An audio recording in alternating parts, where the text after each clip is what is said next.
Hey guys, welcome back. We are the Pasta Bros. I'm your host Tommy. This is your co-host Adrian. Hello. And we will be making pasta to represent my perfect government. The first ingredient in my perfect government is federalism, which is represented by the pot. Federalism is the three levels of the government, which is local, state, and federal. Local does the law enforcement and the day-to-day utilities like water and garbage.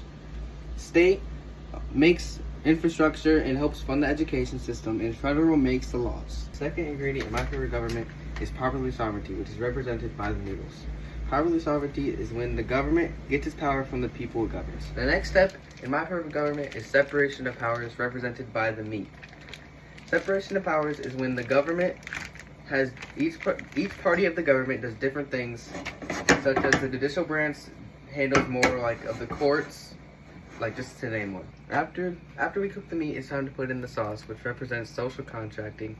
Social contract is where you're sacrificing your individual rights so for the safety of the government, such as security checks at airports. Next, we put the brown sugar in, which is representing checks and balances. Checks and balances is basically where one part of the government can limit the other powers of the other government if they're too strong.